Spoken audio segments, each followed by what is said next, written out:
My dear little white angels, you look so beautiful on these white benches.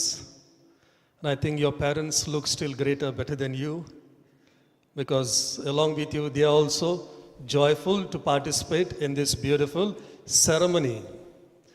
Looking at this ceremony of First Holy Communion, I remembered something happened in one church. It was the First Holy Communion day. Children like you were well prepared. They were made to sit in a row. And the catechist had prepared the children very well. Each child was taught one answer. And the question and answers were given to the parish priest for his sermon to be used. And so when the time came for the sermon to be delivered, the parish priest came in front with the list of questions, and he started asking those questions that were prepared by the catechist. Unfortunately, at that time, one child, the first child who was supposed to answer the first question, was missing. And so all other children were ready to answer the questions, but only the first bench was a little nervous. The parish priest was not aware that the child was missing. So he began with the questions, the list of questions. Who made you? And nobody answered very good. But nobody answered in that church. Nobody answered. All were quiet because each one was given a different answer. And so maybe the parish priest thought the children did not understand the question, so he repeated, who made you? And again there was grand silence. The parish priest did not know that one child was missing. And so he got a little irritated and he asked the third time, who made you? And the little girl who was sitting next to the first boy who was missing, she put up her hand and said, Father, the child that was made by God is gone to the toilet. It is he who is supposed to answer that question. Normally, when we deliver sermons, we ask little children lots of questions. Today, I'm not going to ask you any questions, and the catechist have not given me any questions, but I'm going to tell you a nice, live, real story. How many of you love stories? All children, no? What about big children, the adults? Who doesn't love stories? Everybody loves stories, right? Okay, this is a real story. It's an Italian story. It happened many years ago. You know, there was an Italian couple, fantastic couple, lovely couple, God-fearing couple. And they had 3 sons. God blessed them with 3 sons. They loved big family because they loved God, and so they followed the commandments of God. Now, after 3 boys, they were longing for a girl child. They wanted a girl, they wanted a baby. So they kept on praying for this gift of baby child. And so after some years, God blessed them with a baby girl. And after that baby girl, God blessed them with many more children. I heard about 7, 8 children altogether. Now this little girl was special. And the parents loved this little girl very much. As this little girl was growing, the mother is to tell this little girl about Jesus. So many stories about Jesus. And this little girl was fascinated listening to the stories of Jesus. And every time she would ask her mother, you know what? Mama, tell me more about Jesus. When the mother went to the kitchen, she would catch her apron, her dress, and ask, Mama, tell me more about Jesus. You children, what do? You run after Mama, and what do you say? Mama, give me mobile. Mama, give me mobile. What do you say? What do you ask your mothers? And so wherever she went, she was fascinated with the story of Jesus, and she would every time ask, Mama, tell me more about Jesus. All of you say, Mama, tell me more about Jesus. All children say, Mama, tell me more about Jesus. You have to do this when you go back home today, and every day ask your mother, your father to tell you more about Jesus. And so this bond between the mother and the daughter grew very strong, Very, very strong. And this girl loved to hear stories about Jesus. Especially at night, in certain families, there is a custom. The mother or the father will tell the story to their children and they go to sleep. They go to sleep. One day, the mother fell ill. She was really very sick. Now, you children tell me, when your mother is sick or ill, what do? You leave her alone in the bedroom? You're busy with your TV, with your Netflix, with your laptop, with your mobile? What do? This little girl would spend hours and hours together sitting beside her mother, listening to her stories, sharing her pain, wiping her tears. And this little girl would cry because her mother is suffering. She loved her mother very much. Now, this mother was a woman of faith. This mother loved her family very much. This mother sacrificed her love for the family. What about your mothers, children? Your mothers love you so much. Your mothers tell you more about Jesus. Your mothers love the church so much. Your mothers tell you everything about God. And this father, who was such a kind man, a wise man, every time seeing the mother and daughter together, his heart would melt with love, affection, and also pain. He couldn't see daughter crying with the mother. And so he decided to send the little girl to aunt's place so that she doesn't see the suffering of the mother. And the little girl, very obedient, goes to the aunt's place.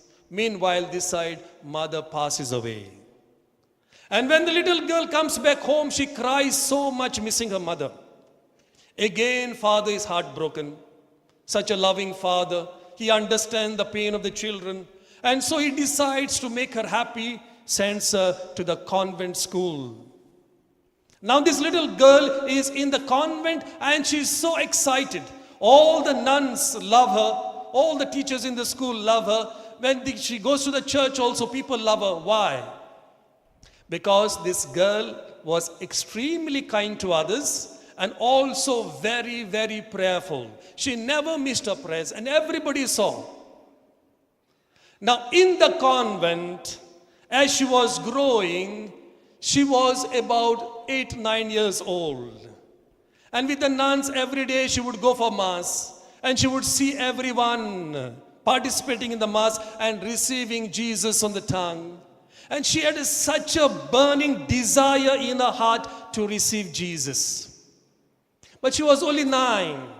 She was only 9. And those years, little children did not receive communion. They had to be the 12, 13 or 14. You are lucky, you are blessed.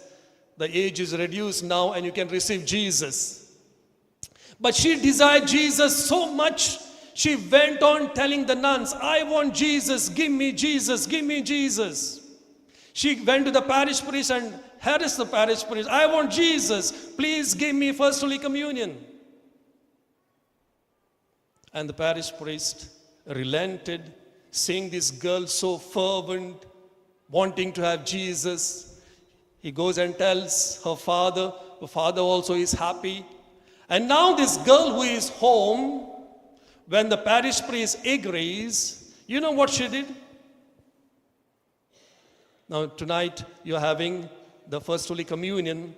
Maybe after Mass you will have celebration party. Maybe tomorrow you'll have parties, you'll invite your friends and families, you'll celebrate. You'll put up all over Facebook, Instagram, everywhere, yes or no? So many cameramans are already doing that job here. What did you do last evening? Last evening, what did you do? Last night, what did you do? Did you prepare for this Holy Mass? Did you dream about receiving Jesus? This whole day, whole morning, what did you do? Were you busy preparing, dressing up your dresses, getting them ready? Did you think about Jesus coming in your heart today? This little girl begged her father to send her to the convent for 10 days. What 10 days? 10 days of preparing to receive Jesus for the first time. The father didn't want it to send. Again, separation was difficult for him. But she begged father, Dada, please allow me. I want to go to the convent and prepare myself to receive Jesus. And Dada allowed. And she stayed 10 days in the convent and learned from the nuns about the Holy Eucharist, about Mass, about Mother Mary, about cross, about the passion of Jesus. She learned so much. And on the previous day, on the eve of receiving First Holy Communion, she wrote a beautiful letter to her father. Dear Dada, tomorrow I'm going to receive First Holy Communion. I'm so happy and excited to receive Jesus. I'm eagerly waiting. Pray for me that the good Lord may give me the grace. And then she wrote, Dada, forgive me for all the times I've been disobedient. Forgive me my sins. I want to receive Jesus with a clean heart. And so she was so happy.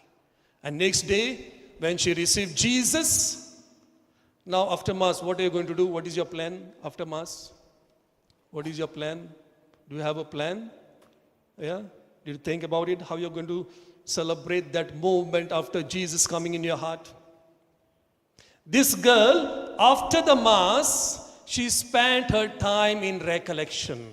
She was quiet. She was silent. She went to the chapel near the Blessed Sacrament, sat down, thinking about Jesus in her heart, and she felt extremely happy, so joyful, because she desired Jesus so much. She was feeling so happy. And when she was sitting near the Blessed Sacrament and enjoying the presence of Jesus, she decided to make 4 resolutions. 4 resolutions. The first resolution was that she will make a confession regularly and participate in the Holy Mass as if it is her last Mass. Her first resolution was she will make confession regularly and participate in the Holy Eucharist as if it is the last Mass. That is her first resolution. I hope you will also make such a resolution. I hope after you receive this sacrament, you won't take a holiday for Holy Mass. The second resolution she made was that she will visit Blessed Sacrament regularly. That was the second resolution. Now we have a beautiful adoration chapel. You must visit that chapel regularly for a few minutes. Be in the presence of the Lord. Her third resolution was to love the mother of Jesus. To love the mother of Jesus. And she said, I will celebrate every feast of Mother Mary with my personal little penance. With my personal little penance. And when I go to bed, I will ask Mother Mary to bless me. I will ask Mother Mary to bless me. Her third resolution. 9-year-old girl, just like you, making such beautiful resolutions. And her fourth resolution was, every time the clock on the wall rings, she said, every time it struck, I will say, my Jesus, have mercy on me. I will say 3 times, my Jesus, have mercy on me, every time the clock strikes on the wall. 4 beautiful resolutions. I hope you also learned something from this girl. Now, don't you want to know the name of this girl? How many of you want to know the name of this girl? Yeah? What about parents? You don't want to know? The name of this girl is Gemma. Saint Gemma Galgani from North Italy. You can read up her story on Google. Such a beautiful story of a little girl on her first Holy Communion day. My dear parents, when your children were little babies, when you were holding them and giving them baptism, you promised God, you promised the church that you will bring up these little children in faith. Please continue your promise of deepening their faith and bringing up them in faith. Like the parents of Saint Gemma, it's your duty to create a spiritual environment at home. See that in your house you have a spiritual environment where your children can grow in love of God. That is very important. It's your duty to create that environment. You have this seed of yours. This seed has to be planted in that spiritual environment at home so that it becomes easier for them to grow in faith. And for that, you being adults, you should be a great model examples of faith, love of Christ, love of the Eucharist. May God bless all of us. In a special way, I congratulate our catechist for taking their time and preparing these little children for this beautiful sacrament. They do a lot of sacrifices, implanting faith, strengthening faith, and expanding the knowledge of the Bible and of the sacraments. God bless them, God bless our priest, and God bless you parents, and especially these little ones who are going to receive Jesus. Amen. In the name of the Father, Son, and the Holy Spirit.